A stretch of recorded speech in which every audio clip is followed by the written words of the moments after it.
João was known for being one of the most dedicated doctors in the hospital. No matter how long the shift was, he always remained steadfast, focused on saving lives. That night, the shift had been especially difficult. Emergency surgeries, critical diagnoses, and cases that would keep anyone awake at night. João, however, handled each situation with a calmness that impressed his colleagues. But that night, even he felt the weight. After hours of work, he finally found a moment to sit down. The small doctor's break room had never felt so welcoming. João sank onto the couch, and his eyes began to close almost instantly. The clock read 3 a.m., and the silence of the hospital enveloped him, like a blanket of tranquility after the chaos of the day. But João's mind did not switch off so easily. He still thought about the patients, the families waiting for news, and the challenges that still lay ahead. The physical exhaustion was evident, but the emotional fatigue was even deeper. João had dedicated himself to medicine since he was young, driven by a sense of purpose. However, in recent months, he had begun to question himself. Was he sacrificing too much of his personal life? His marriage to Laura, which was no longer the same, weighed heavily on his thoughts. She complained about his absence, the time he spent in the hospital, and the lack of attention at home. But João, despite understanding, felt he had no choice. He knew that the patients depended on him, and each successful surgery brought a mix of relief and a sense of duty accomplished. But on the other hand, his personal life seemed to slip through his fingers, without him being able to hold on. That night, sitting in the dark hospital room, he wondered if there was a way to balance the two things, his love for medicine and his marriage. Before he could come to any conclusion, a cell phone ringing brought him back to reality. João looked at the screen, still half dazed from the sleep that had not come. It was another emergency call. There was a new urgent case waiting, and he knew that once again, he would have to put his personal dilemmas aside. Duty was calling him. With a heavy sigh, he stood up, adjusted his mask, and left the room, ready for another battle. João had barely left the break room when he was informed about the next case. A woman, found on the streets in serious condition, had just been rushed to the hospital. She was malnourished, showed clear signs of abandonment, and had no documents. The emergency team had already tried to stabilize her, but the situation was critical. No other doctor wanted to take on the case due to the gravity and complexity of the situation. João knew that he would be her last hope. With quick steps, he headed to the emergency room. On the way, the nurse's words echoed in his mind. "She is very weak, doctor. If she is not operated on immediately, she will not survive." João had already faced many extreme cases, but something about this call made him particularly uneasy. Upon entering the room, he saw the patient. She looked very fragile, almost lifeless. Her thin and injured body indicated that she had been in that condition for a long time. João's eyes quickly scanned the heart monitor, which showed worrying signs. He knew he would have to act quickly. The medical team was already prepared, awaiting his orders. João put on his gloves and began to direct the procedures. It was as if all his exhaustion had disappeared, replaced by adrenaline and concentration. As they prepared the patient for surgery, a series of thoughts invaded his mind. Who was this woman? How had someone gotten to this point, with no one by her side? But as always, he pushed these personal issues aside and focused on what needed to be done: saving a life. The surgery would be risky. The woman was dehydrated, with a severe infection, and any mistake could be fatal. João began the operation, his mind working like a finely tuned machine, each movement precisely calculated. The hours dragged by, and the tension in the air was palpable. Every person in the room knew that her life depended on the surgeon's skilled hands. Time seemed to stand still. João's focus was only on the scalpel, the monitors, and the patient's vital signs. When the last suture was finally placed, relief filled the room. The woman was still in critical condition, but there was a chance. João took a deep breath and gave his final instructions to the team before leaving the operating room. He knew this was just the beginning. Now it was just a matter of waiting and seeing if her body would have the strength to fight back. Once again, João felt the weight of responsibility on his shoulders. However, Something about this patient made him feel like this story wasn't over yet. João left the operating room exhausted, but with a slight sense of relief. The operation had been a great one. Success, at least technically. However, he knew that the woman's recovery would be a long and complicated process. When he returned to the break room, he couldn't stop thinking about her. The image of that woman, so fragile and vulnerable, followed him, as if something was pulling him beyond his professional responsibility. Nurse Beatrice approached, bringing news. Dr. João, the patient was taken to the ICU. We will monitor her closely for the next 24 hours, but there is still a lot of risk. She was dehydrated and has a serious infection in her system. If she doesn't respond well to the medication, the chances are minimal. João just nodded, thanking her for the update. He already knew that, but hearing those words still weighed on him. As he tried to rest for a few minutes, João's mind wandered. Why was that patient on the streets? Who was she? Would anyone miss her if she didn't survive? In the hospital hallways, everyone was talking about the case. It was unusual to find a person in such extreme conditions. Many wondered why João had decided to take on the surgery, since many other doctors had refused. João, however, could not see things that way. For him, it did not matter whether the patient was rich or homeless. A doctor's duty was to save lives, regardless of the situation. As the night wore on, João decided to go to the ICU to personally check on the patient's condition. As he entered the room, the sight of Aline, that was the name they had found on an old document, among her belongings, moved him even more. She was pale, connected to several monitors, breathing with difficulty. João stopped for a moment and observed. Something about this woman made him feel an inexplicable connection.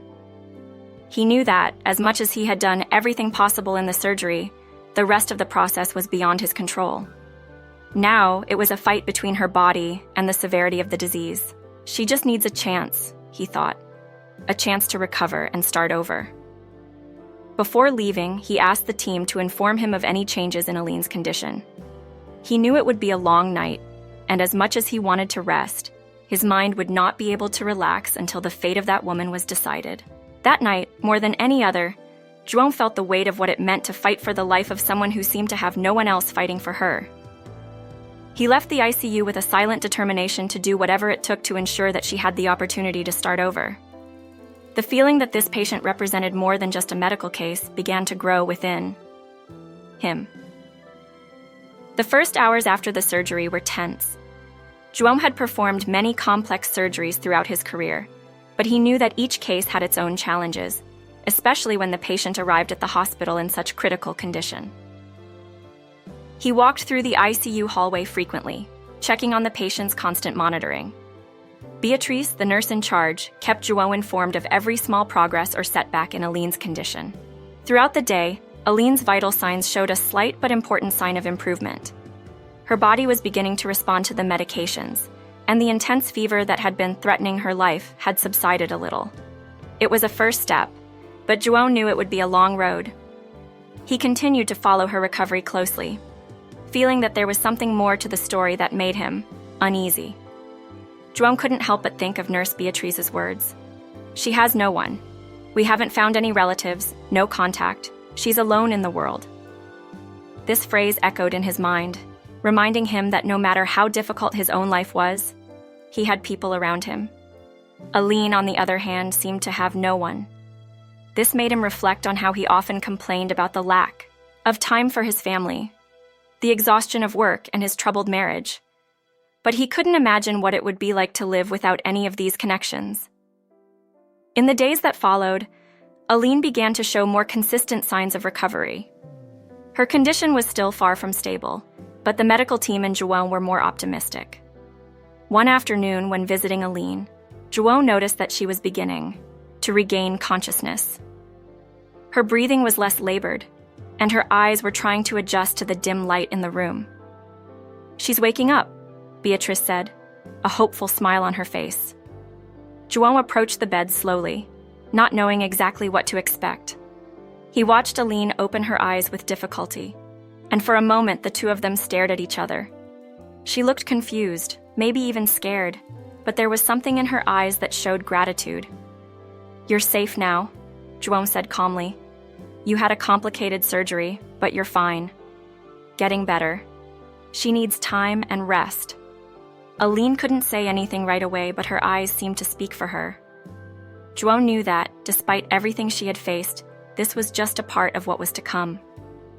He left the room, giving her space to rest and process what was happening. However, what he didn't know yet was that Aline's physical recovery would only be the beginning. There was a story behind this woman, and somehow João felt that he was about to get involved in much more than he ever imagined. As he walked back to the hallway, João began to wonder what would happen next. Did she have a place to go? The hospital would soon discharge her? And then what? The uneasiness returned, and deep down, he knew that he couldn't just let her go out into the world without any support. In the days that followed, Aline continued to recover, still fragile, but visibly better with each new visit from João. He felt relief each time he saw her improvement, but a new concern began to set in. The hospital couldn't keep her there much longer. Soon she would have to be released. But where would she go? João couldn't stop thinking about this question.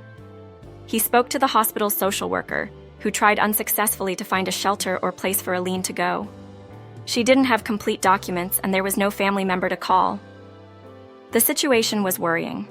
João knew that physical recovery was only part of the problem. She would also need emotional support and a safe environment to continue to rebuild. But where would she find that? One night, as he sat in the small apartment he shared with Laura, the subject came back to him. The house was quiet, with an air of tension that had become common between him and his wife. Laura, who was already unhappy with the time João spent in the hospital, had been even more distant in recent weeks. They barely spoke, and their relationship was clearly in crisis. He knew they needed to talk, but his thoughts kept returning to Aline. That night, João couldn't ignore the urge. He picked up the phone and called Beatrice, the nurse who was on duty. "How is Aline?" he asked, even though he knew Beatrice would give him the same careful report she always did. After hearing that she was stable, João took a deep breath. "I want to take responsibility for her when she gets out," he said, almost surprising himself. The nurse was silent for a few moments before asking, "You mean taking her home?" João hesitated. The idea seemed crazy, and he knew his wife would not be happy about it, but he saw no other option. "Yes, I don't know for how long, but she can't go back to the streets. I can't leave her like this." Over the next few days, João prepared everything for Aline's discharge. He had already decided that when the time came, she would stay at his house until they could find a better solution. When he told Laura the expected happened, she was furious. "You barely stay home, and now you want to bring a stranger to live here?" she said, her voice full of frustration. João tried to explain, but nothing seemed to appease Laura's irritation. He understood her reasons, but something inside him pushed him to do what he thought was right. Aline had nowhere to go, and he couldn't just abandon her. When the day of her discharge arrived, João went to Aline's room with a hesitant smile. "I have good news. You're leaving here today." Aline seemed surprised. "But where am I going?" she asked, her voice still weak. "You're going to stay with me for a while. Don't worry. We'll figure this out together." Aline looked at him with eyes full of disbelief. "Are you serious?" She never expected someone to do something like this for her. "Yes, I am. We're going to start a new phase," João replied, feeling that somehow this decision would change both of their lives forever. Aline's arrival at João's house was silent, but the atmosphere between him and Laura could not have been more tense. Laura had barely spoken to him since she learned of his decision to shelter Aline. She saw it as further proof that João was always prioritizing his work and other people, leaving the wedding and herself in the background. The first day Aline arrived, Laura just watched from afar without approaching or showing any interest. João tried to keep things calm, showing Aline where she could stay and assuring her that everything would be fine. Aline, on the other hand, seemed visibly uncomfortable. Although she was grateful, it was obvious that she felt like a burden, an intruder in João and Laura's lives. "You really didn't have to do this, doctor," Aline said quietly as João helped organize her few things in a small room. A makeshift room. "I could have stayed in some shelter. I don't want to cause any trouble. João sighed and replied with a soft smile. Aline, you're not a problem. You've been through a lot. Here you'll have some peace to recover and then we can think about what to do next. She silently agreed, but João knew that wouldn't solve the dilemmas he faced at home. When he finished tidying up Aline's room, he went to the kitchen, where Laura was with her back to him, preparing dinner in a silence that seemed deafening. Laura, can we talk? He asked, approaching carefully.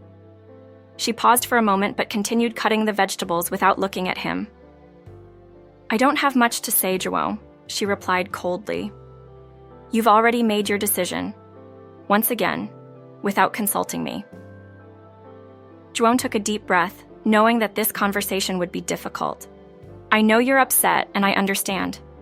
But Aline really has nowhere to go. I couldn't let her go back to the streets. Laura turned around, her eyes filled with frustration. What about me? Where do I fit into this?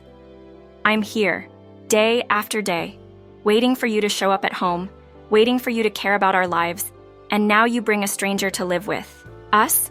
How do you think this is going to work? John was about to answer, but Laura continued, not giving him a chance to speak. It's not just about her, John. It's about us. About the fact that, in every important decision, you exclude me. It seems like you care more about your patients than you do about your own wife. He felt a lump in his throat. He knew Laura was partly right. He dedicated himself too much to work, and his marriage was suffering the consequences. But how could he explain to her that, at the same time, he felt he needed to help Aline? He felt caught between two responsibilities that didn't seem to reconcile. Laura, I promise I'll do my best to change. I know I need to be more present, but please understand that this isn't a choice between you and Aline. I'm trying to do what's right. She shook her head, clearly exasperated. You're always trying to do the right thing, João. It just never seems to be the right thing for us.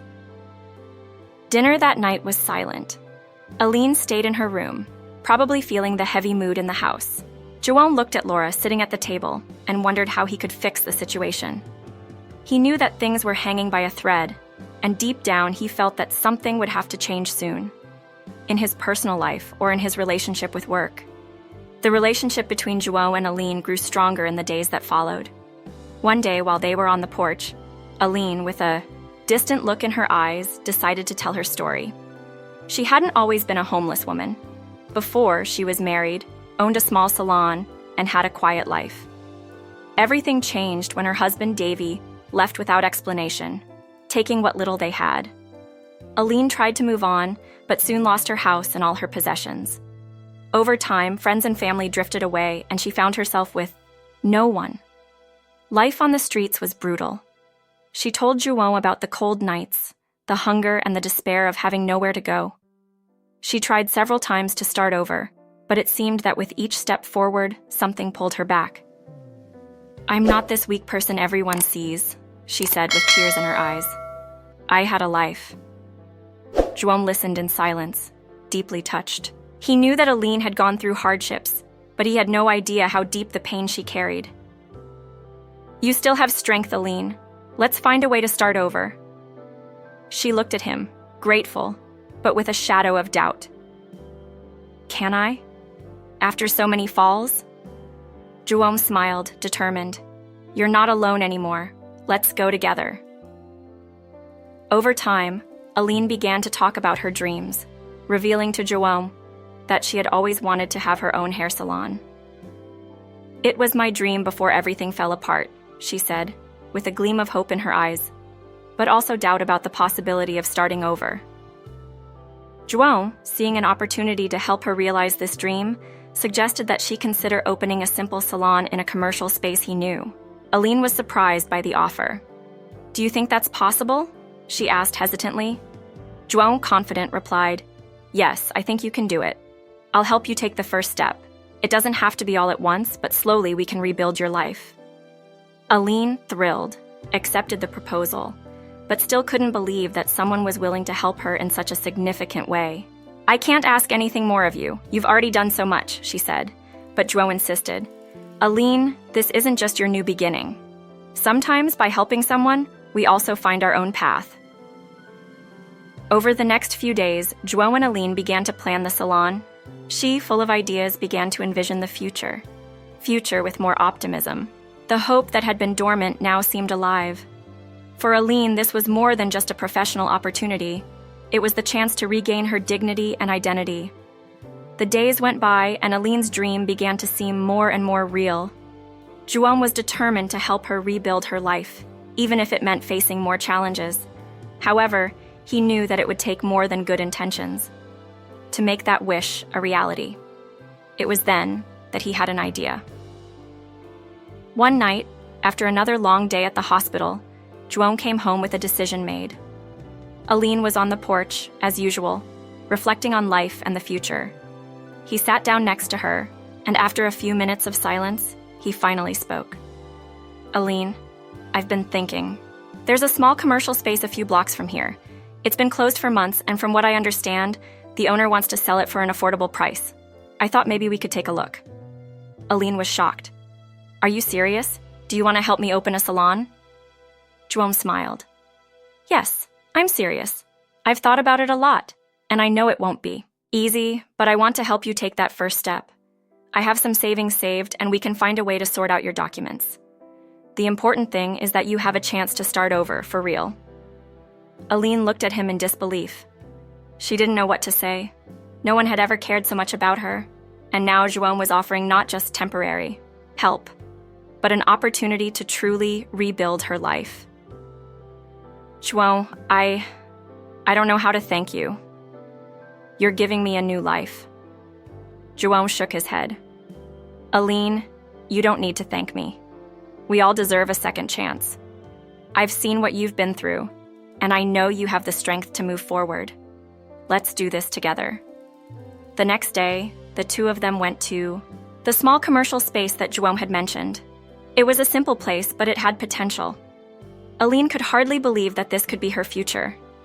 She walked around the space, imagining the hairdressing chairs, the mirrors on the walls, and the clients coming in to be seen. For the first time in years, she felt a surge of hope and possibility.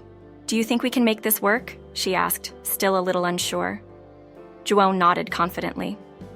I think you can make this work. All you need is an opportunity, and I'm here to make sure you get that chance. Over the next few days, João and Aline began working together to transform the simple space into something more. He handled the legalities, while Aline offered ideas on how to organize the salon, the details that would make a difference. Despite the difficulties and challenges, each day they saw progress. Laura, who had initially distanced herself even more because of João's decision to help Aline, began to observe their efforts with a new perspective. She was still upset, but little by little she began to realize that this situation wasn't just about João helping someone else. It was also about him, finding something he had lost within himself. One evening, as João was getting ready for another day of work at the hospital, Laura surprised him in the living room. I know things haven't been easy between us, she began hesitantly.